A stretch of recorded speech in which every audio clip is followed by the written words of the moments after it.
I am Reverend Irene Smith, and I'd like to welcome you to Generationally Speaking.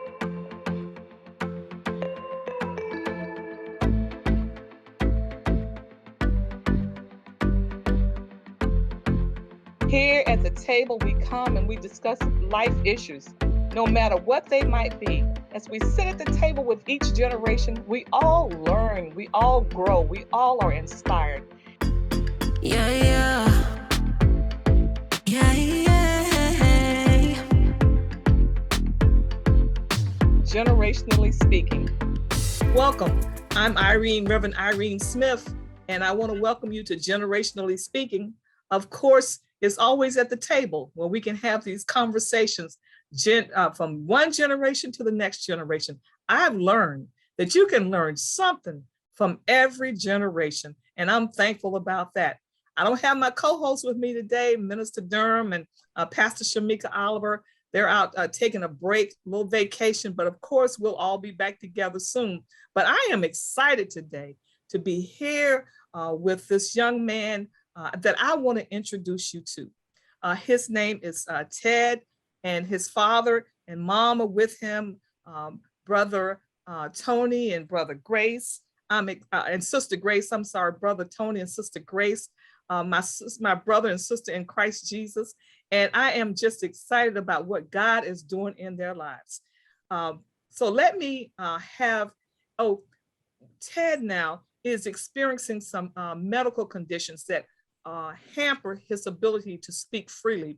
So his parents are here, and they're going to help us in this conversation and introducing to you what the Lord has deposited inside of him. I'm just excited about this young man's future and what God is going to do in his life.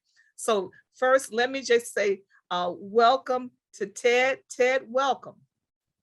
Thank you. Thank you. Amen. And then my sister Grace and my brother Tony, I'd like to welcome you all as well to this conversation. Well, I know folk are wondering, well, Reverend Smith, why are you introducing us to this young man? Well, I want you to know this young man is a literary writer. God has blessed him to write a series of books on superheroes. So he enters that marketplace of writers who are writing in this genre of superheroes. And I'm just excited about that. So my sister Grace and brother Tony, tell me, I understand that Ted showed this disposition for writing as young as 5 years old. Is that true? Yes, Reverend Irene, I really thank you for the opportunity to be interviewed on your network. And I thank my audience for creating the time to listen to us. Now, back to the question. Ted, when he started his pre-K school at 5, he started his K level. He wrote his first book, and it was about the pirates in the Caribbean. He called it the broken ship, the broken ship. And we were amazed. How come this boy is just beginning to write a sentence? You know, they just teaching them how to read and write. And he's already thinking about writing a book. Where did he get these dictions from? How does he know how to bring a paragraph together? I was questioning myself, and I looked at him, I'm like, wow, I think I'm seeing something right here. I'm seeing talent. And we couldn't go further, but he didn't stop there. Soon after, he wrote his second one. He called it the Jungle Mathematics. And this one was more crazier and more creative than ever. How he uses the behavior of the monkeys in the jungle to create mathematical figures, symbols. Wow. So I looked at it and I was like, my goodness, this is something else. This boy is going somewhere. So that is how early he started writing. And then this book we are publishing today, he wrote it in 2019. That was at 12 years old. That was when he finished it. But currently he's still working on finishing the third episode, the third series of the Power Up. So, are there any other literary writers in your family? No. In fact, the family is full of chemists. We have a chemist professor who is actually teaching chemistry in the university. And we have a whole lot of other chemists who have bachelor degrees in chemistry, over 6 in the family. Yes, it's full of chemists. And so at a very young age, Sister Grace, he had this imagination. A lot of children don't have imaginations, and he had such a vivid imagination that he put these thoughts together in story form to put on paper. When you first read it, what were your thoughts? I was equally amazed too, but I wasn't surprised either, because whenever he listened to something, he would tell you verbatim. Like when he goes to school and he learn about the solar system, he would tell you everything. I'm like, oh my God, some of the stuff he's saying, I can't remember because it's been a while I left school. But I'm like, he is telling me like exactly like he's actually teaching me. So I mean, his intelligence is I can't describe it. I mean, for all my kids, he's different. He is different in his personality. He's very, as you see him right here, he's very meek. Like he won't bother you, he won't trouble you, very meek child. But yeah, he always will read his book. He will always like tell you what he read exactly. So I mean, it was showing up, like the way he was interacting with me. Because when you really think about 5 years old and 12 years old, to have the ability to take your thoughts and put them into words so vivid that as you read it, he transports you into that book and you feel a part of it. And that in itself is phenomenal, that at that age, he was able to do that and do that by himself. Yeah. So how long do you think it took Ted to write a book? Is he one of those persons who maybe takes a couple of days, or he ponders his thoughts and over a couple of weeks or a few months? What kind of writer is he?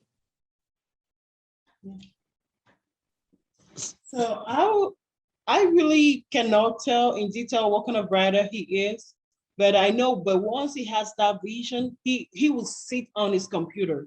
I'm not kidding you, will sit there and like even not eat, like he is constantly right there. You have to ask him, you need to eat something, he's right there, no distraction at all. So once he's in that phase, I mean, it's like, it's just like spitting on the computer, like it's going. And then he goes back and forth and add some stuff and make correction. I've seen him done that. You know, he's like, I want to make it more, like improve it. It's already good, but he still want to like make it like to be perfect. Right. Yeah.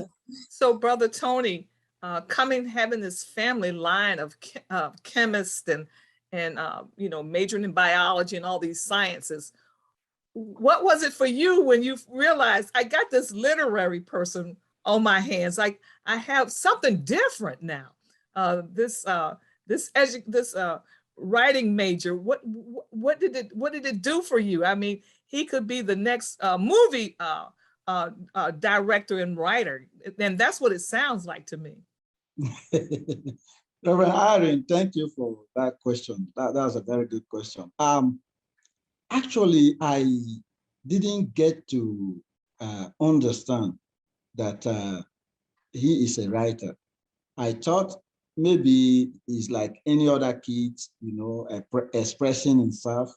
So initially, I introduced him to Khan Academy. That was the earlier years of Khan Academy. And he used to go on there online and study a lot about physics, and he would be talking about physics. And I'm like, wow, this is a physicist. That was my thinking. But then when he started writing, I talked to my wife. I said, what we have here is different, but we are going to still see if he can finish his high school at least, because he's writing and the kind of diction, that's what surprises me. The flow of language, and where does he get these grammars from? That was what shocked me, because I'm not a writer. My wife is a reader. She doesn't write. We've not written a page of anything. So where is this coming from? And I begin to coach him. I say, look, I think you are a writer, and I think I can give you a little coach of what I know about writing. Though I'm not a writer, that I can tell a good writing and what writing is all about. I say it's a journey. I say, look at it as a journey, and you are the leader, you are the captain, and you are the one walking in the front, taking people along. So everybody is following you. And as you go along, you are telling them stories, you are showing them things, you are showing them around, and they follow you. They all depend on you. And you don't leave them hanging. You take them through all the way to the climax of your story, and then you bring them down to the valley. And then when you get to the valley, you'll be able to tell them we have arrived. And everybody knows, oh, you did a good job. You took us through the journey perfectly okay. I gave him that idea, and it tends to sink in. Because when I did that, he destroyed all of the previous work he has written and started all over. So like you asked the question, is it a 1 day, 1 week, 2 weeks? That is actually, when the inspiration comes, it could be a couple of weeks, you'll be writing it. Couple of weeks. So it's not every time, that there are times you get the inspiration, really get more inspiration to write, and he will be busy that time, doing a lot of writing. Other than that, he's a regular kid, he watch movies, play around, and do some other funny things too. You know, I think you bring up a very good point, and that is, as parents and grandparents and aunts, we have these expectations of our children, and sometimes we try to pigeonhole them into certain arenas, certain areas that areas of study that we want them to go into, and then to know that, okay, this child is not this person. Sister Grace, how easy was that as a mom? Because, you know, we always have these great expectations for our children. And then when they come with something new, because this new millennial generation, man, they're coming up with some new ways of creating their economy. How do you wrestle that line, that avenue that he wants to go down, versus in our minds that traditional thought of, well, this will make you money. Well, so how do you wrestle those thoughts? So when I made my first statement about him telling me about the solar system, and how he can go in depth in physics and all this hard stuff that is scientific. My initial thought was like, he's gonna be a scientist. That was all in my head. Oh my goodness, maybe he can do like solar, like aerospace or something in the future or whatever. But he came back later when he figured out his passion was in writing, and told me he wanted to go into films. He wanted to direct a film. He was telling me all of this, like he was like 10 years old. Like, I want to be the next, is it Spielberg, the guy? Spielberg, he kept saying that. And I was like, oh, wow. And then when I look at his writing, he's good. Like, I'm like, you can do it. And then he kept asking about, okay, can I take some classes? Can I do some classes about filmmaking and all that? I'm like, oh my God, he's already thought about like where he wants to go. I'm like, but then it took a while for me to like, okay, this is his passion. I can't like make him change his mind. This is who he is. And so far we've been supporting him. Because right now, my husband and I, we're like, okay, the science part is out of question. We can't. Yeah. No, and I think that's your statement helps parents to say your children will exhibit certain tendencies of where their passion lies. Yes. And it's up to us as parents to help to nurture that. I heard the dad, Tony, you say, look, I talked to him and I gave him all the information I could give him in terms of writing. So nurturing our children. And I think that is so critical and essential today that you said we had to get to that place where we started to nurture that gifting that was inside of him. And at a very young age, because we always think our children going to change their mind. Oh, just give him some time. This is a passing phase. Oh, he'll move over. He'll get past this. But it wasn't something he got past. In fact, we see Tony going even deeper to saying, you know, I want to make movies. And I think at his age, with that thought process and with the way the tenacity that he is demonstrating, that's what he's going to do. Yep. And we're all going to be sitting inside the big theater saying, you'll be saying, that's my son. And I'll be saying, I remember him. Wow. So we are excited about that. Did he have any favorite authors that he enjoyed reading? Is he a prolific reader? Yeah, he can tell you the authors that inspire him. I mean, it's two of them. Tell them. Who's your favorite writers? You told me. They're waiting to. J.K. Rowling and Tolkien. I know J.R.R. Tolkien. Yep, Tolkien. Thank you, Lord. You know what? We're just gonna keep on praying. We're just gonna keep on praying. Audience, you're out there listening in. Start praying, because I'm telling you, when the multitude come together and pray, we can chase some things away. So we're gonna keep on praying. We praise God that He's able to share with us these writers that He enjoys. And so, as a young child, did you see him reading superhero books, or did he read just all kinds of books? It was more superhero. I remember him getting all those. How you describe it? The illustrative superhero books. That's the one he would go pick. And then the J.K. Rowling and Tolkien. Sometimes I'm like, oh my God! I think that's probably where he got his inspiration too. You know. So does he also have, is he an artist? Is he able to draw, or is this, it all comes out in his words? He can draw. He can draw, yeah. Okay. He draw the illustrative figures with it too. Can I tell you, that's awesome that not only is he a literary writer, but to be an illustrator, that is awesome. So now we got to, at 12 years old, I can't even imagine, at 12 years old, when I think back, and that's a lot of years, I got to go back in, but at 12, I can't recall trying to write a book, much less a series of books. Wow. So when he comes to you with these books, what do you say? Irene, I was amazed. It was a jaw-dropping moment. I looked at the book and I was like, really? In my house? I didn't know when you did this. And he didn't talk about it with us until that moment when he says, is my book going to be published? And the doctors were like, does he wrote a book? Where is it? And he started talking about it.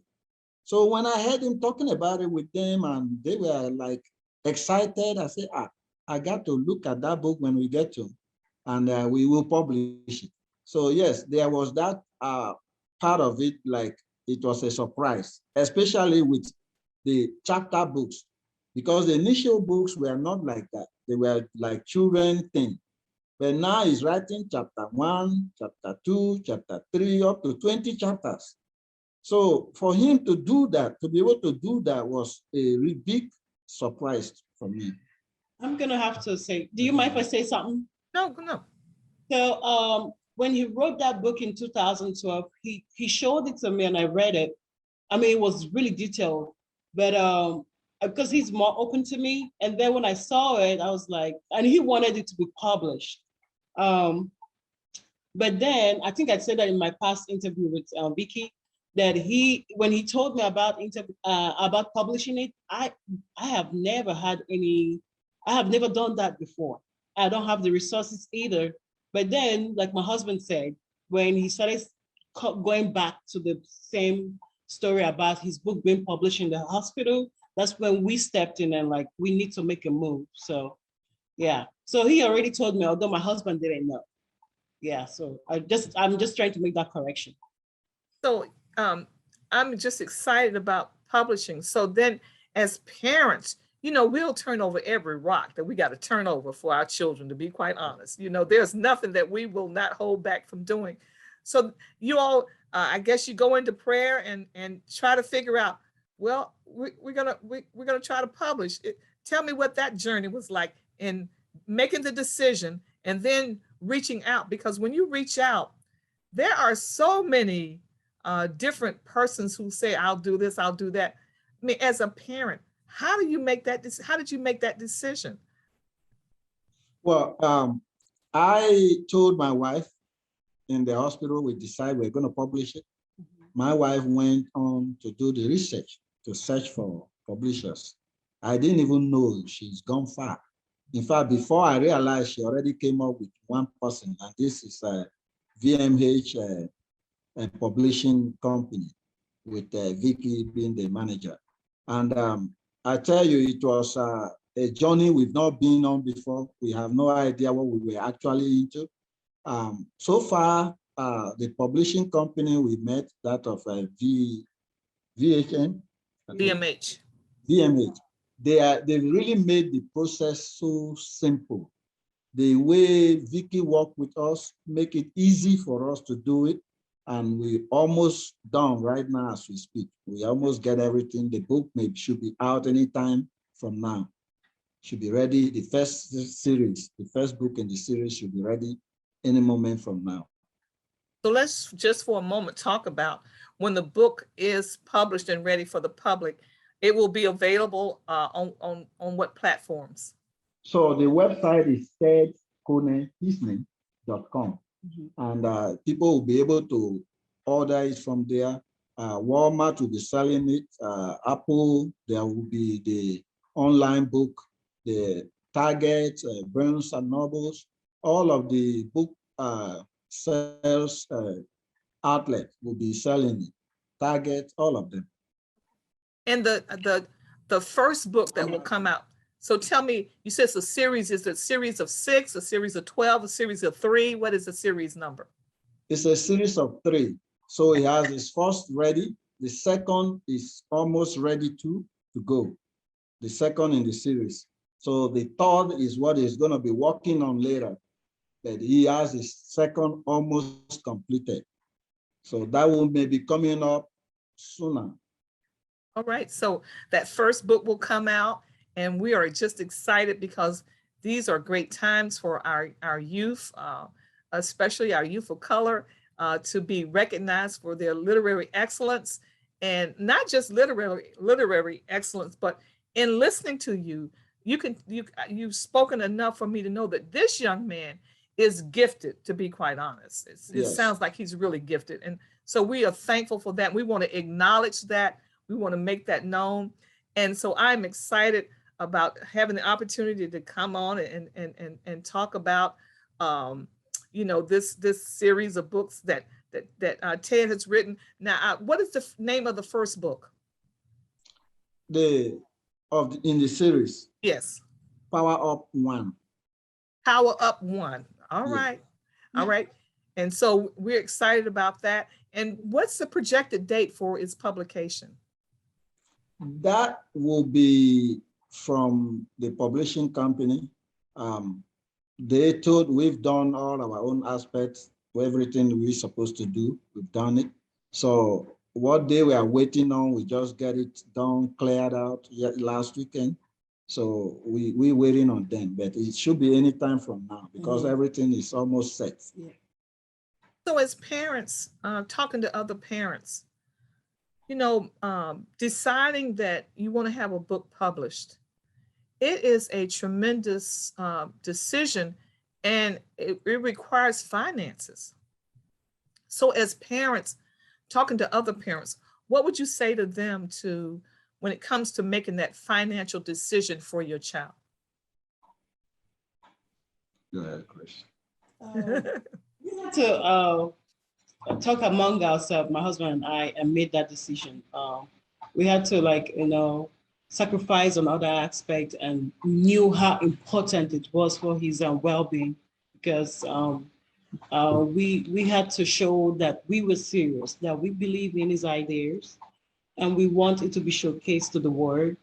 And financially, we can make that sacrifice, and then maybe eventually, God might bless it eventually, and we can, reset reset it where it came from. But we know it was the right move to make. I read an Yes. article, heard a news story about a young man, he's an older man now, literary writer. And he said at 12 years old, he told his mom that he wanted to write. And she laughed at his thoughts and actually put him down. And he said he made a statement then that once he became successful, he would never do anything for her. Well, this man became successful and he holds that thought of, I still don't want to do anything for her. But even though that's a wrong thought, but I think it's important what you said is that you and your husband, once this gift is recognized, that you and your husband came together and prayed about it and decided, you know what, we're going to have to make this financial decision. And you didn't make that decision lightly, but you decided that this is what we want to do for our son. This is what is going to be necessary for him to move forward to the next level. And so I just think that's a wonderful statement to all parents that are out there, that there are times that we have to invest in our children in more than food on the table. Because, we like to say that. I put the food on the table. I put the clothes on your back. And sometimes that input has to be more than that. And I'm thankful to know that you all were willing to do that. And I know for Ted that inside of him, I know that he's thankful that he has you as parents who came to believe in him and his gift. And not just in word, but in deed, that you put the finances on the table to show him this is what we're going to do.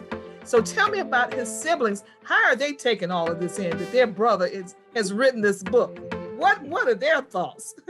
There's excitement all over the house. Actually, Ted's writing has part of growth of other small writers all over the house. I'm busy writing as well. I bought them notebooks and everybody is writing. So it's an exciting event and everybody is happy. Yeah. They are all happy with it. So you got these literary writers now who are chemists who are writing chemistry books and all other kinds of genres of work. So tell me, very early on, when you look back now over Ted's life, was there any pivotal moment that you saw that may have projected him towards this thought of writing his thoughts out? A lot of kids have thoughts in their minds, but few really put it to paper. Was there a pivotal moment that you noted that he was able to take his thoughts and put them to paper?